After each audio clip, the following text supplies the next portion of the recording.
Hello, friends, and welcome back to Stories About Entitled People.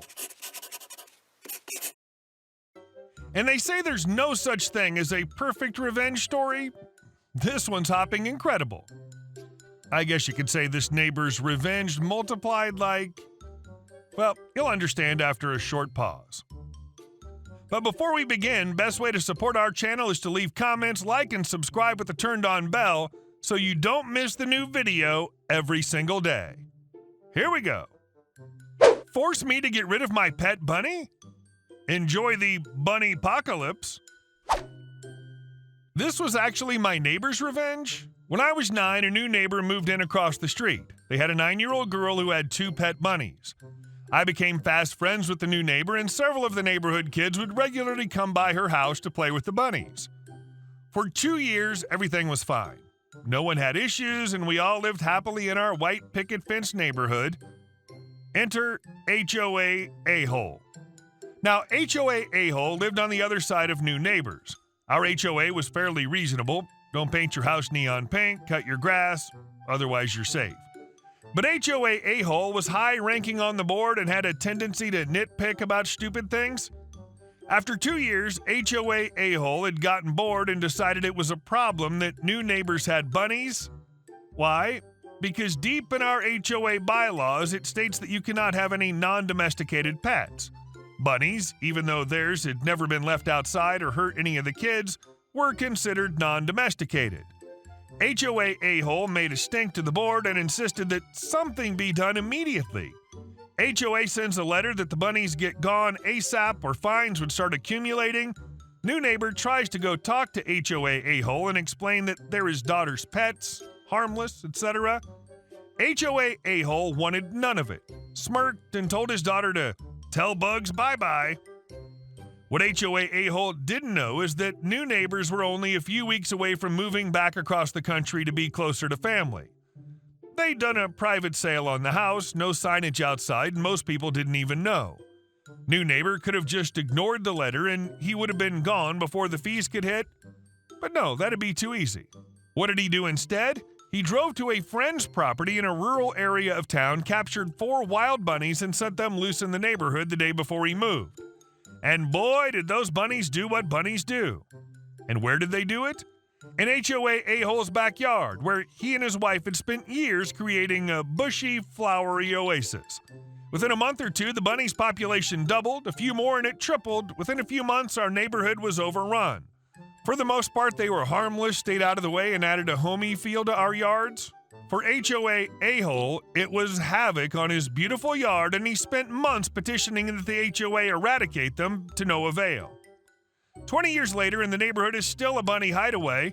HOA a-hole still lives there and has long given up on protecting his beautiful backyard from the bunnies, all because he wouldn't leave a 9-year-old girl's pet bunnies alone.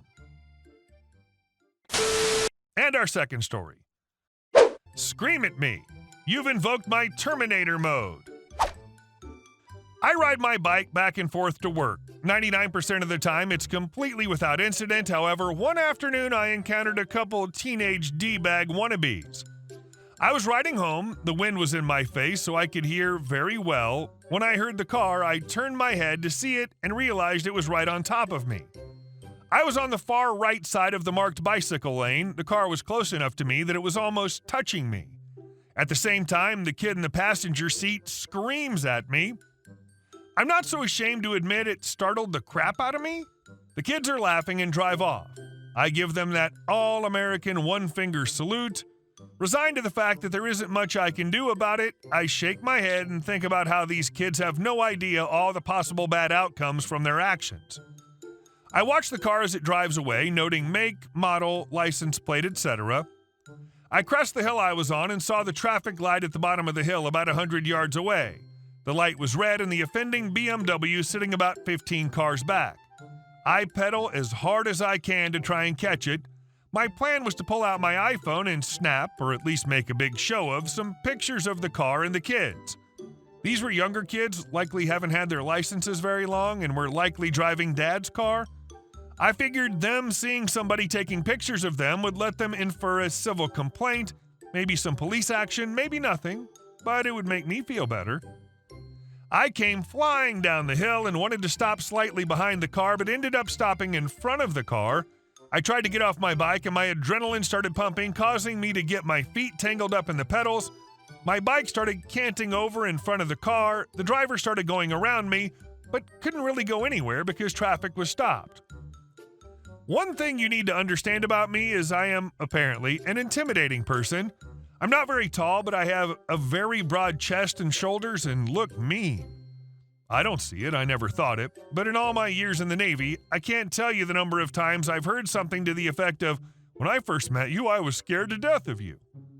So, as I got off my bike, I started walking towards the car. This is when the passenger, the one who screamed at me, realized who I was. I watched as this kid simultaneously tried to crawl into the back seat/driver's seat and kicking at the door lock to lock the door, all the while screaming like a 4-year-old with a skinned knee. By this time, traffic started to move, and the driver who's screaming, we're sorry," has maneuvered around my bike, but hasn't got more than a few feet from me. I start moving toward the passenger again, looking somewhat like T-2000 in Terminator 2 striding towards John Connor. Traffic moved enough that the car was able to get away.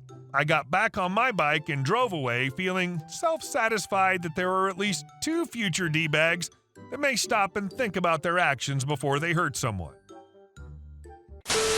And our next story. Just do one job, she said. So I did. A few years ago, after graduating JHS, my friends and I were able to land a part-time job at a fast food restaurant. I work on the kitchen, and my job is to prepare the food that includes soup, noodles, and desserts. Not all foods are prepared in our workstation. 11 a.m. to 2 p.m. is when people start flocking, so the orders quickly pile up. We call it rush hour. Morning shift has to take their break at 10 so they could come back at 11:30. Few months into working, and I get to learn how to shift from working to desserts to meals. If there are a few orders of the meals, I will help in desserts since it always piles up. My usual managers have no issue in here. However, this particular week, a new manager comes, and the usual manager thought it would be a good idea to let her observe in the kitchen first. For the first few days, she would just stand in the corner, and my seniors would teach her the standard of the food we're preparing in the kitchen after rush hour. After a few days, she would start to point out a few things I do, why this and that. Since after orders died down, I would do the refills and such. I don't really mind. However, I noticed she would only this to me, no matter how small the mistake is, like how I'm messy I work just because there's a few drops left on the counter whenever I refill, which I quickly clean.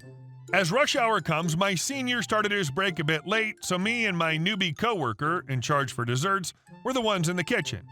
And since orders for desserts starts to pile up, I started to help out with dessert since I can easily finish the meals. And this manager noticed what I was doing, and instead of helping out, she straight out said, "Can't you just stay in one place?" with a hint of annoyance in her tone. So me and coworker just stared at her for a few seconds before continuing our work.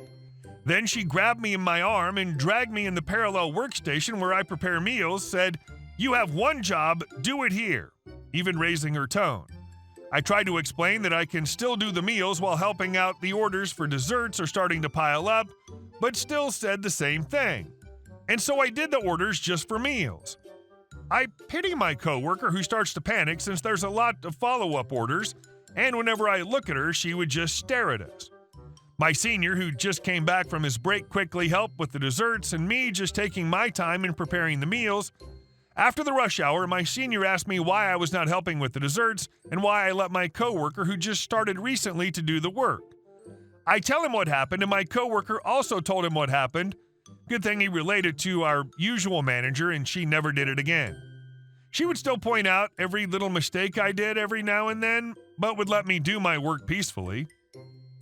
Edit. About the hand-grabbing incident, unfortunately during that time, I thought, isn't a big deal. When my senior asked if I want to file a formal complaint, I just shrugged it off. And our last story. Our neighbor has 8-foot-tall golden fishpole bamboo along the lot line on their side of the fence. As a running bamboo species, the roots have completely taken over our backyard and have started shooting up sharp, painful spikes up to 15 feet away from the fence all over our backyard. This is our first spring in the house. We have many issues with this, but a short list is we can't walk barefoot in our own backyard and do normal backyard activities. My raised bed gardens already have bamboo popping up, which will require excavation.